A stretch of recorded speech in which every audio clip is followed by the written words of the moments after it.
বিচ্ছু, কত ভিড়!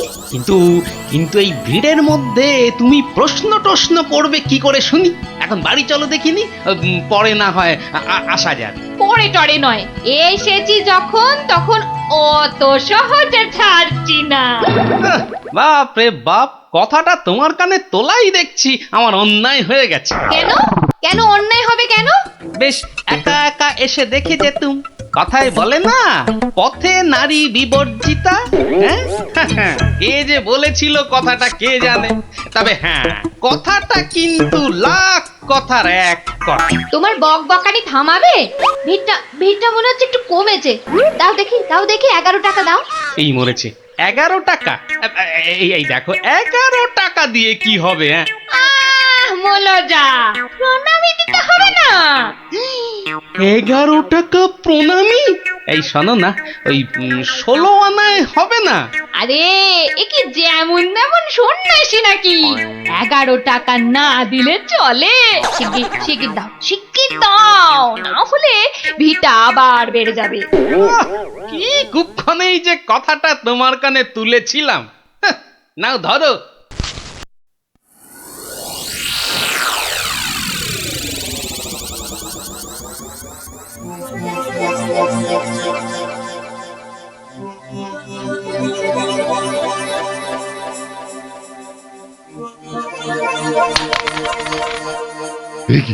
এ কি মাতো অর্থ?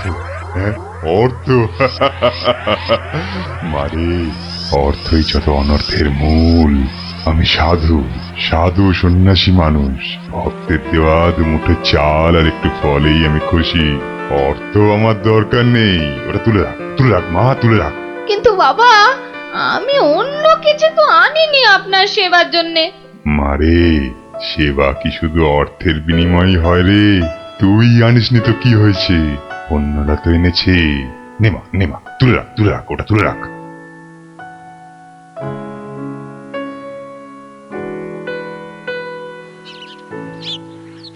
ও, আপনিও এসে গেছেন তাহলে। আর বলো না ভায়া, কথাটা গিন্নির কানে তুলতেই যা বাকি ছিল, এমন নাচড় হয়ে পড়লো কি বলবো তোমাকে। অগত্যা। নাও ধরো তোমার 11 টাকা। সাব্বাস গিন্নি, সাব্বাস। এই না হলে গোপালের গিন্নি। সবাই কি আর তোমার মতো? সাধু বাবা টাকা পয়সা কিচ্ছু ছোন না। বলো কি গিন্নি, টাকা পয়সা ছোঁয় না? এই তাহলে ওই পুজো আচ্চা কিংবা ওই ওনার নিজের খ্যাট এসব চলে কি করে শুনি? ভক্তরা যে যা দেয় তা দিয়ে চলে যায়। চলে, তাই তো? চল রে ঘটা, সন্ন্যাসী মহারাজকে ফলগুলো অর্ঘ্য দিয়ে আসি।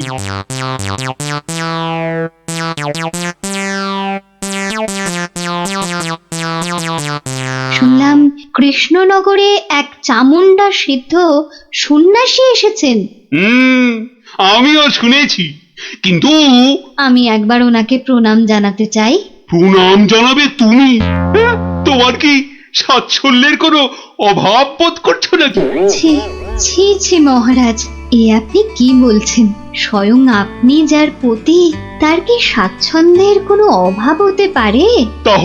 তাহলে কি অভিপ্রায়ে তুমি সেই সন্ন্যাসীর সাক্ষাৎ প্রার্থিনী? অত প্রশ্ন কিসের? যাবো বলেছি মানে যাবো, ব্যাস। ঠিক আছে। আমি ধন্য মহারাজ।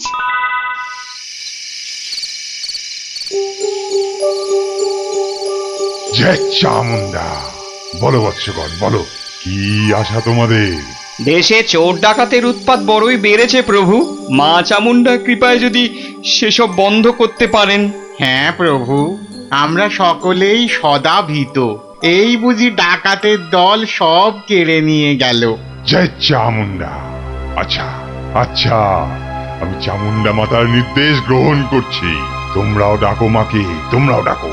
জয় চামুন্ডা, জয় চামুন্ডা। সামান্য সমস্যা, দেবীর কি বিধান সন্ন্যাসী বাবা? এ তো অতি সামান্য সমস্যা বৎসগণ। মা বললেন, আমি যে কদিন আছি তোদের মূল্যবান জিনিসপত্র যেন যোগ্য হয়ে পাহারা দিই। চিন্তা করিস না, চিন্তা করিস না। তোরা তোদের মূল্যবান জিনিস কোনো জায়গায় ভরে এখানে রেখে যা, পুঁতে রেখে যা। চোর ডাকাতের সাধ্য নেই দেবী চামুন্ডার সেবকের কাছ থেকে কিছু নিয়ে পালায়। ধন্য ধন্য ধন্য সন্ন্যাসী ঠাকুর, ধন্য। আমরা আজই আপনার কথা মতো সব রেখে যাচ্ছি। আপনার এই নিরাপদ আশ্রয় ধন্য ধন্য সন্ন্যাসী ঠাকুর, ধন্য। ওরে, অর্থই যত অনর্থের মূল, বিষয় তো বিষ। যা যা যা, তোরা তোরা যা এখন। জয় চামুন্ডা। বাবাজি ধ্যানমগ্ন হয়েছেন।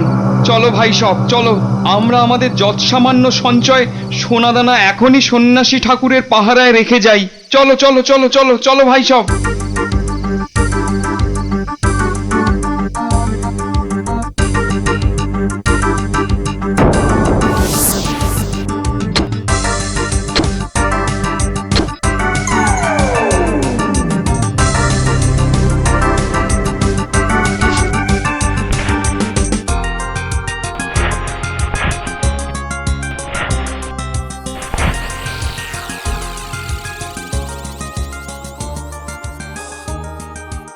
জানো গোপাল দাদু, কৃষ্ণনগরে একজন তান্ত্রিক সন্ন্যাসী এসেছে। এই দেখো, তোরাও জেনে গেছিস দেখছি। হ্যাঁ, আর কি জানিস বলতো? সেই সন্ন্যাসী নাকি কারো থেকে কোনো টাকা পয়সা নেয় না, শুধু চাল ফল এসব দক্ষিণা হিসাবে নেয়। আরে এটাও তোরা জানিস দেখছি। শুনি শুনি, আর কিছু? চোর ডাকাতের হাত থেকে বাঁচাতে গ্রামবাসীদের টাকা পয়সা সোনা দানা সব পাহারা দেবে বলে নিজের আশ্রমে পুঁতে রাখতে বলেছে। এটা তো জানা ছিল না। একটু খোঁজ খবর করে দেখতে হচ্ছে তাহলে। হ্যাঁ দাদু, গ্রামের অনেকেই পুঁতে রেখে আসছে। আচ্ছা আচ্ছা, তোরা এখন যা সব, আমাকে আবার রাজসভায় যেতে হবে। ব্যাপারটা খুব একটা ভালো বুঝছি না। নীললোভী সাধু সেটা না হয় মেনে নেওয়া গেল, কিন্তু পরের ধন পাহারা দেওয়া, ডাল মে জরুর কুছ কালা হ্যায়। দেখি তো একটু গোয়েন্দাগিরি করে।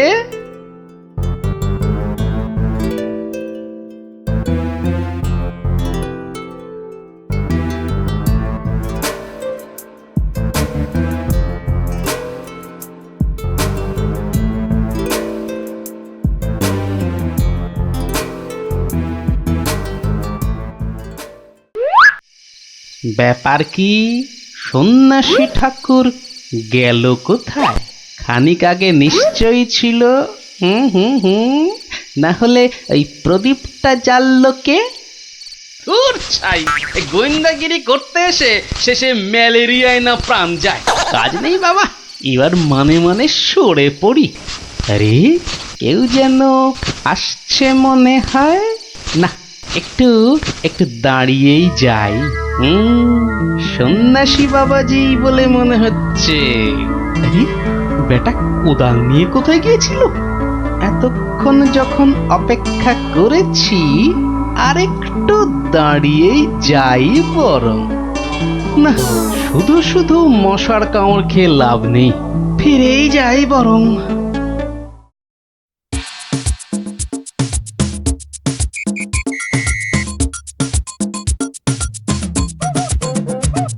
জয় জয় চামুন্ডা।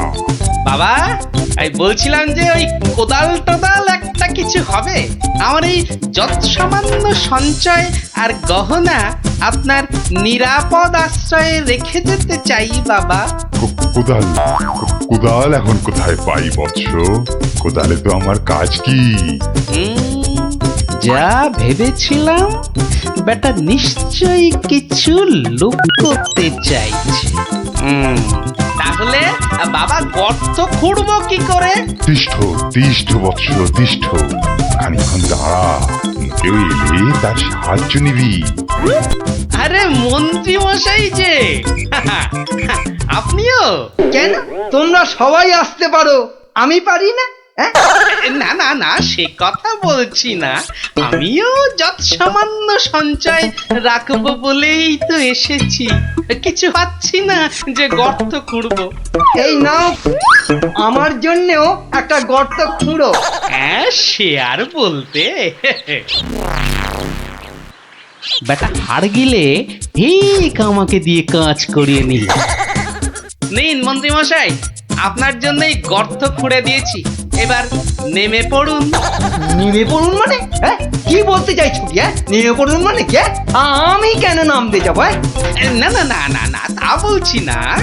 বলছিলাম যে ওই আপনি আপনার কাজে নেমে পড়ুন, ততক্ষণে আমি আমারটা খুঁড়ে নিই। তাই বলো? ঠিক আছে ঠিক আছে, তুমি খোঁড়ো খোঁড়ো।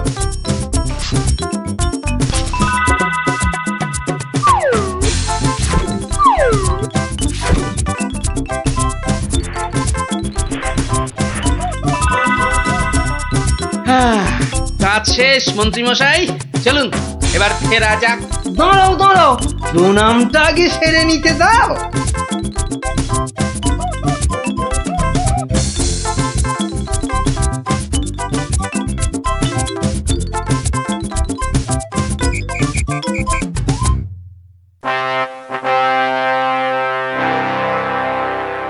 কি গোপাল, তুমিও ওখানে কিছু রাখলে টাকলে নাকি?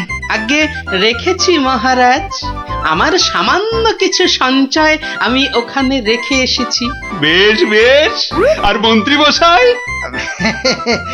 মিথ্যে বলবো না মহারাজ, রেখে এসেছি কিছু। হ্যাঁ, তা ভালোই করেছো। সবাই যখন অল্প বিস্তর লাগছে। বৎস কৃষ্ণচন্দ্র, আমায় তলব করেছো? প্রণাম নেবেন সন্ন্যাসী ঠাকুর। মানে বাবা হচ্ছে কি বাবা, আসলে ওই মহারানী আপনার সাক্ষাৎ প্রার্থিনী, তাই। ভালোই হয়েছে বৎস, কালই আমি দেবী চামুন্ডার নির্দেশ পেয়েছি। আমাকে এবার এই স্থান পরিত্যাগ করতে হবে। সে কি, আপনি আপনি চলে যাবেন? দেবী চামুন্ডার তেমনই ইচ্ছা বৎস, আমি তো নিমিত্ত মাত্র। জয় চামুন্ডা, তুমি প্রজাগণকে নির্দেশ পাঠাও, তারা যেন তাদের গচ্ছিত ধন আগামীকাল সকালেই আমার আশ্রম থেকে যেন নিয়ে আসে। দুপুর বেলাতে আমি অন্যত্র গমন করব। বাবা, আপনার এখানকার কাজ যে সমাপ্ত হয়েছে সে আমি জানি বাবা। তা কল্ল দ্বীপ্রহরে না অদ্য সায়ান্নে ঠিক কখন আপনি যাচ্ছেন সন্ন্যাসী ঠাকুর? কি বলতে চাস তুই? না সেরকম কিছু না, সব ওই গোছানো হয়ে গেছে তো। গোছানো মানে কি গোছাবো? না না না না, তেমন কিছু না।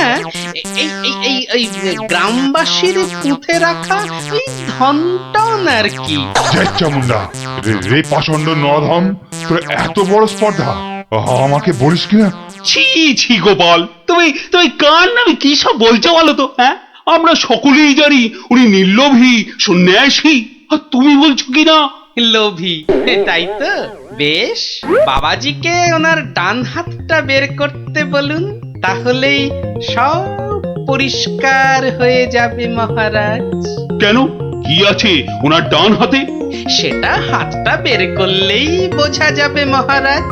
জয় চামুন্ডা, জয় চামুন্ডা। মাগো, কি বলে?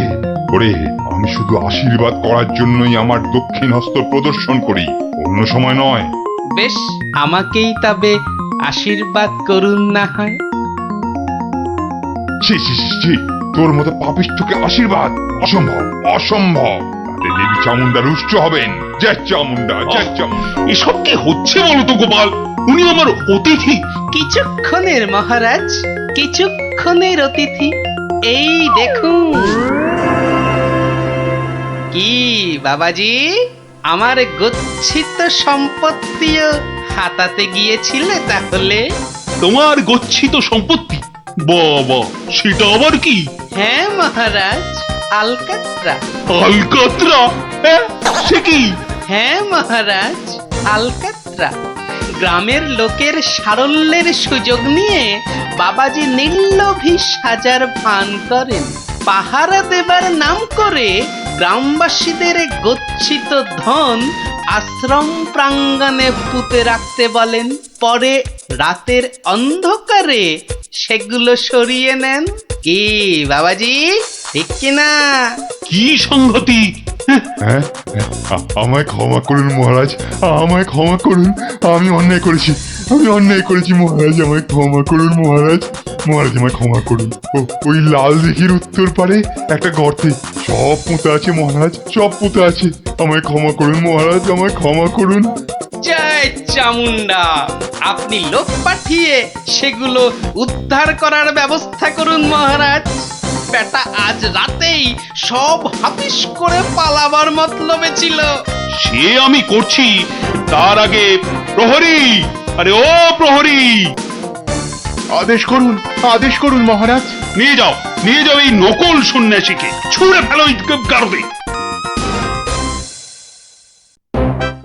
পাল, তোমার বুদ্ধির জোরে আজ আমার প্রজাগণ ধনে প্রাণে মারা যাওয়া থেকে বাঁচলো। না না না না না না, কোনো পুরস্কারই মনে হচ্ছে এর জন্য যথেষ্ট নয়। আপনার ভালোবাসাই আমার পুরস্কার মহারাজ। না না না না না, তা হয় না। এসো এসো, এই সামান্য রত্ন হাত দিয়ে তোমায় বরণ করে নি। সবই দেবী চামুন্ডার ইচ্ছা। জয় চামুন্ডা।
শোনো শোনো সবই শোনো কৃষ্ণচন্দ্র কথা, বিচারেতে বিক্রমাদিত্য আসেন তিনি যথা। তাঁর সভা যেন ইন্দ্রের সভা, যে না বোঝে তাঁর গুণ সে একটি গবা। হয়েছে হয়েছে, এবার অন্তত সবার কাজটা শুরু হোক। আয় সেনাপতি। সেনাপতি মশাই হাজির। ওহ, হাজির রে বাবু হাজির। আগে একটু হাঁপ ছাড়তে দে। আরে বাবা, অত হাঁপাহাঁপির দরকার কি ছিল? ওসব মুখে বলা সোজা। যা দিনকাল না, চাকরির প্যাঁচ হয়ে যাচ্ছে। কেন সেনাপতি, কিসের প্যাঁচ? শুনলাম নগরে নাকি কার বাড়ির পাঁচিল চাপা পড়েছে একটা চোর। এই দেখো কাণ্ড। এই চাপা পড়ার আর জায়গা পেলি না, কার বাড়ির দেওয়াল চাপা পড়লি রে ভাই? কস্য দেয়ালস্য তলায় চাপাং। সে কথা এখানে বলা যাবে না, অসুবিধা আছে। কিসের অসুবিধে?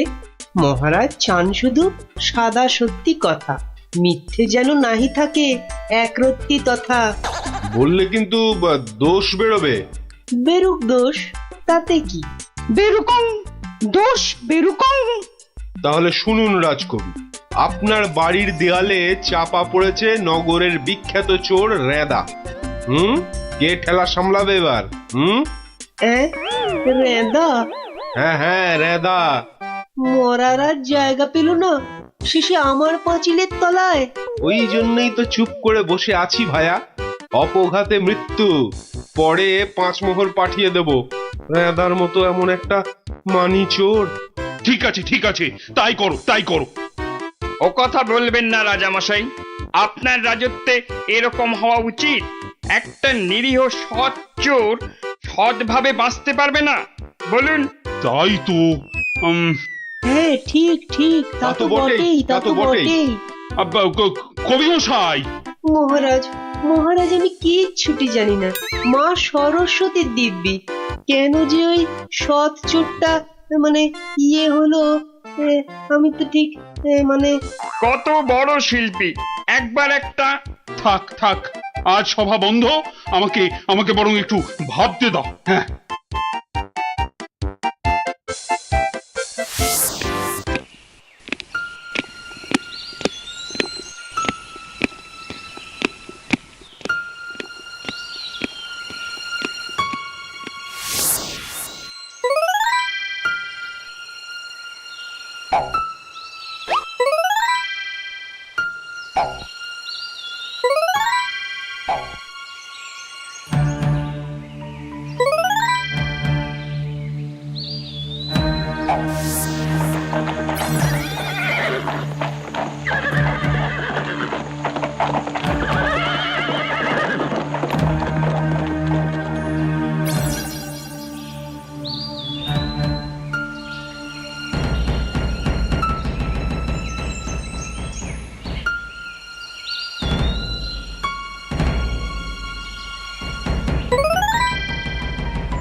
শোন শোন, খুব সাবধানে পাহারা দিবি।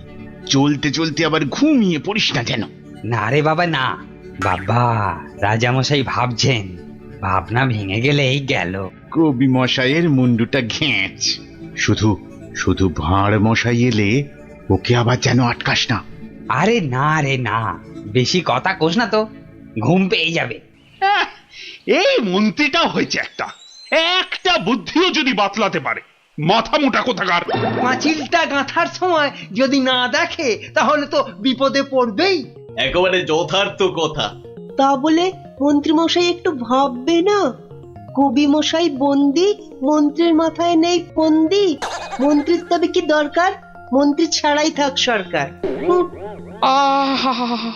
অত বড় মহাগুণী চোর একবার মন্দিরে পুরুত ঠাকুর পুজো করছিল, তলা থেকে আসনটাই হাত সাফাই করে দিল। তাহলে রানীর সোনা দিয়ে বাঁধানো দাঁতটা হাসতে গিয়ে হারিয়ে গেল। শেষে জানা গেল ওটা নিয়েছে ওই রেদা চোর। একেবারে যেন শিল্পী চোর। হ্যাঁ, একবার আমি মনে মনে পদ্য ভাবছিলাম, সেটাও পট করে বের করে নিয়ে ধাঁ। আর এই শিল্পী চোরকে মেরেছ তুমি? না না না না না, এসব একেবারেই সহ্য করা যাবে না। প্রণাম রাজা মশাই। এসে গেছো? হ্যাঁ, তা শুনেছ তো সব ব্যাপারটা? হ্যাঁ শুনলাম তো রাজা মশাই। তবে তাহলে কবি দায়ী তো? সবচেয়ে দায়ী রাজা মশাই ওই রাজমিস্ত্রি। এত বিশ্বাস করে কবি তোকে পাঁচিল গাঁথতে দিল, আর তুই ফাঁকি দিলি। কি রে? হ্যাঁ তাই তো বটে। আমি ঠিক এই রকমই ভাবছিলাম। তুমি ভাববে না ঘেঁচু?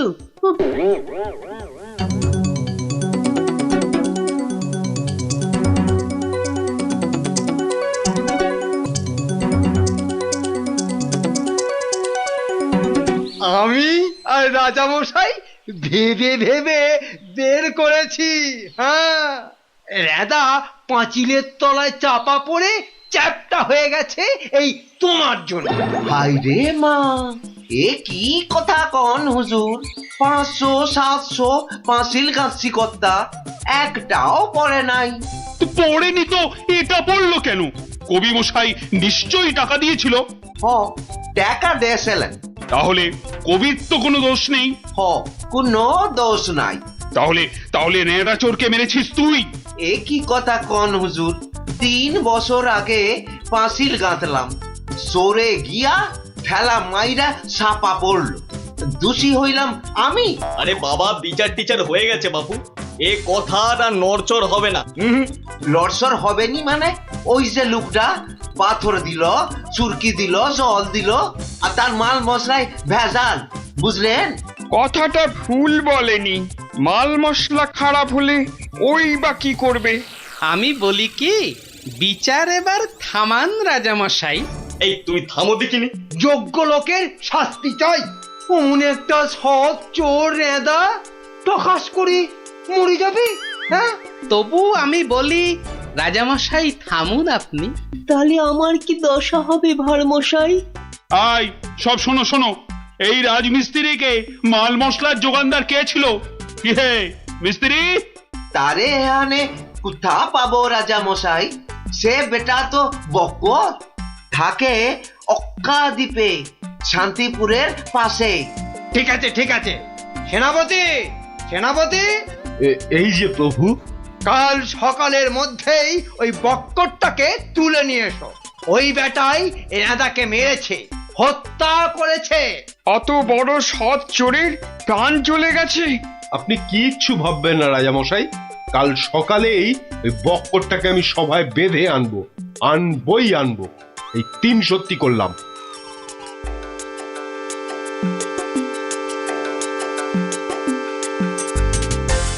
হ্যাঁ বক্কর, তোমার জন্যই তো নেদা। রেঁদা? আগে শোনো না মন দিয়ে। রেঁদাকে আমি চিনি না কর্তা। হ্যাঁ, তুই চিনবি কোত্থেকে? কোত্থেকে চিনবি? কোত্থেকে চিনবি? মহামানব একটা, মেরে ফেলেছিস। আমি মেরে ফেলেছি?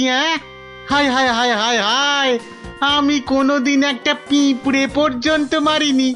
জানেন জানেন, আমি রোজ ষাঁড়কে জিলিপি খাওয়াই। হ্যাঁ, আর বাড়ি তৈরির ভেজাল মাল মশলাও জোগাও তুমি।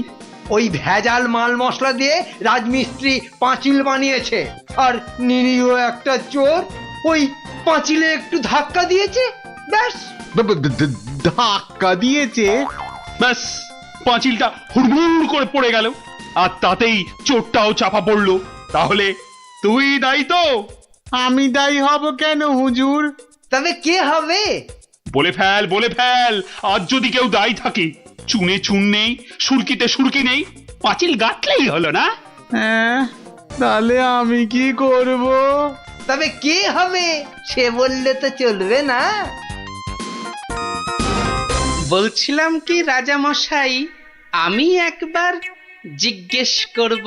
তুমি জিজ্ঞেস করলে কিচ্ছু হবে না। না না, করুক না, জিজ্ঞেস করুক। বেশ, তা হ্যারে বক্কর, এই তো অবস্থা দেশের, আর তো বাড়ির মাল মশলা জোগাতে পারবি না বাবা। কি করব মশাই? ওই তো সেনাপতি মশাই আছেন, ওনাকেই জিজ্ঞেস করুন না।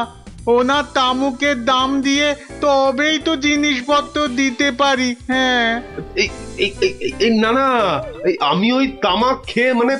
চুপ! না না না না, চুপ করলে তো চলবে না মন্ত্রী মশাই। চুপ করে মেনে নিতে বলছি তো। সেনাপতিকে এরকম একটু নিতে হয়। হ্যাঁ, তা কত নেয় সেটা তো জানতে হবে। আমি একা একা নিই নাকি? মন্ত্রী মশাইকেও তো দিতে হয়। সে কি মন্ত্রী, তোমার জন্য রেদা চোরটা? মিছে কথা বলছে মহারাজ, মিছে কথা বলছে। ওই ওই ওই ওই সেনাপতিটাই, বুঝলেন কিনা? ওই সেনাপতিটাই। হ্যাঁ, সব বুঝেছি। কিছুই বোঝেননি? সবাই শুনুন, রাজাকে আবার ভাবতে হবে, একদম কোনো কথা নয়। যান, আপনি আর মন্ত্রী মশাই একটু ভাবুন। গোপাল ঠিকই বলেছে মহারাজ, আর একটু ভাবুন ভাবুন। ওহ, আবার কি ভাববো? আরে বাবা, এ তো সব জলের মতো পরিষ্কার হয়ে গেল। সেনাপতির কাছ থেকে তুমি টাকা নিয়েছো, সেনাপতি নিয়েছে মাল মশলাওয়ালার কাছ থেকে, আর সে বেটা ওই খারাপ মাল দিয়েছে মিস্ত্রিকে। ব্যাস, মিস্ত্রি তাতে পাঁচিল কেটেছে কবি মশাইয়ের। এই তো সেই পাঁচিলেই চাপা পড়েছে রেদা। তাহলে শাস্তি পাবে কে? তুমি। সবই তো ঠিক, কিন্তু বাবা, এর আবার কিন্তু কি? কিন্তু ওই কিন্তুটা নিয়েই তো বড় প্যাঁচ। পেঁচ মানে? যেটা মন্ত্রীমশাই বলতে পারছেন না। কি মন্ত্রীমশাই? বাঁচাও গোপাল, বাঁচাও, চিরকাল কেনা গোলাম হয়ে থাকবো ভাই। কে বাঁচাবে মন্ত্রী? পাপের ফল তো তোমাকে পেতেই হবে। রেদার জন্য কষ্ট হয় গো, কষ্ট হয়। কিন্তু রাজামশাই, মন্ত্রীমশাই যে সে টাকা নিয়ে যুদ্ধের সময় আপনাকে দিয়েছেন, তাহলে রেদার জন্য দায়ী কে? কে বলুন? আমায় দিয়েছে? দিয়েছে রাজামশাই, দিয়েছে। যুদ্ধের সময় মন্ত্রীমশাই টাকা এনে আপনাকে দিয়েছিলেন তো? হ্যাঁ, দিয়েছে। মন্ত্রী পেল মাল মশলাওয়ালার কাছ থেকে ভেজাল মালে পাঁচিল, সেই পাঁচিলে চাপা রেঁদা। এই দেখো, তাহলে তো আসলে রেদাটা মরেইনি। রেদা আগে মরিনি, মরিনি গো রাজা মশাই। ওই বেটা আমাদের সর্দার জানতো পাঁচিলটা নড়বড়ে। আমাকে মারবার জন্য ওটার পাশে পাঠিয়ে দিল পাঁচিলের ধাক্কা। কি বুদ্ধি বলুন, হ্যাঁ, কি বুদ্ধি বলুন। আপনার কিন্তু কোনো দায়ী নেই। কি করে থাকবে? রেদা তো মরেইনি।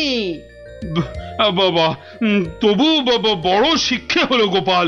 মানে আবার তোমার জন্য আমার ওই মান রক্ষে হলো।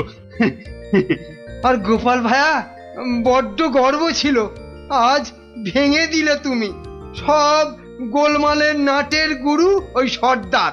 এই সেনাপতি, সেনাপতি!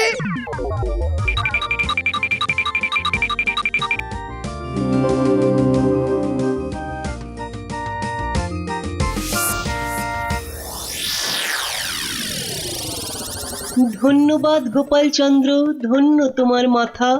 তোমার মাথায় বঙ্গবাসী ধরবে সোনার ছাতা। বাংলাদেশে তোমার গল্প পড়বে ছেলে বুড়ো, জানবে সবাই তুমি দেশের বুদ্ধিমানের চূড়ো।